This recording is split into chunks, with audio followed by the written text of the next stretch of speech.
Di tengah keberagaman yang ada, terdapat sebuah kekuatan yang dapat menyatukan kita semua, yaitu toleransi.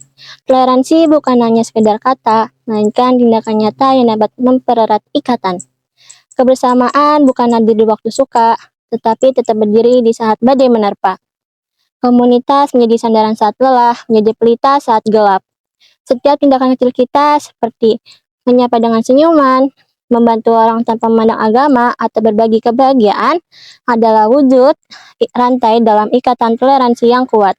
Rantai ini menghubungkan kita dalam harmoni dan kedamaian. Kita ini berbeda-beda ya, tapi mengapa rasanya kita masih bisa duduk di tempat yang sama tanpa harus ada rasa saling curiga? Karena kita belajar saling menerima, bukan saling mengubah.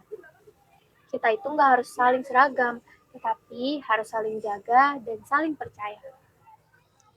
Tapi kadang aku takut bahkan bimbang. Bagaimana jika suatu saat nanti perbedaan ini menjadi alasan kita untuk saling menjauh? Guys, justru perbedaan itu bikin kita belajar jadi manusia. Toleransi bukan soal siapa yang paling benar, tapi siapa yang masih mau tetap tinggal meski nggak sepaham. Dulu aku juga pernah salah paham, dan dari situ aku sadar bahwa perbedaan bukan untuk saling menjauh, tapi untuk saling menguatkan. Tapi kadang aku mikir juga, kita ini beda-beda banget ya.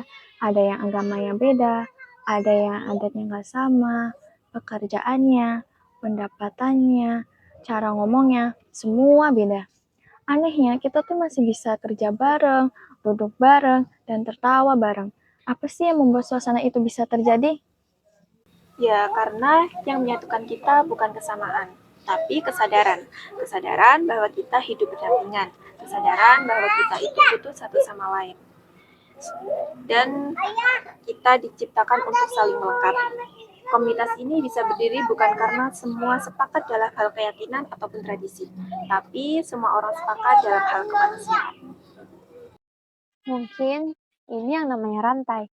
Kita saling terikat, bukan karena kesamaan, tetapi karena kita saling menghargai. Dan jangan pernah biarkan rantai itu terputus. Jika satu mata rantai melemah, yang lain harus menguatkannya. Karena komunitas ini bukan berdiri atas kesempurnaan, tetapi karena cinta yang dibagikan dalam perbedaan. Di komunitas kecil maupun besar, kita memilih untuk saling menggenggam, bukan menghakimi. Kita memilih untuk saling mendengar, bukan membentak. Kita memilih untuk saling memahami, meski tidak selalu mengerti. Karena kami percaya bahwa harmoni tak lahir dari keseragaman, tapi dari keberanian untuk tetap bersama dalam perbedaan.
Sekarang kita ada di Candi Sambisari, Irman. Mana candi ini itu letaknya di Yogyakarta. Ini merupakan salah satu peninggalan yang ada di Yogyakarta juga, selain candi yang lain-lain. Iya, betul. Jadi Indonesia itu sangat beragam gitu ya, Iya, dari betul. peninggalan sejarahnya dan juga berbagai budaya agamanya yang berbeda-beda. Tapi tetap kita harus menanamkan nilai Bhinneka Tunggal Ika. Iya, Bhinneka Tunggal itu merupakan salah satu berbeda-beda, tetapi tetap satu jua. Iya, Karena kita harus saling mempererat yang namanya toleransi di Iya. Di tengah perbedaan. Iya, betul, Irman. Jadi kita harus memulai hidup secara bersama-sama dimanapun dan kapanpun berada.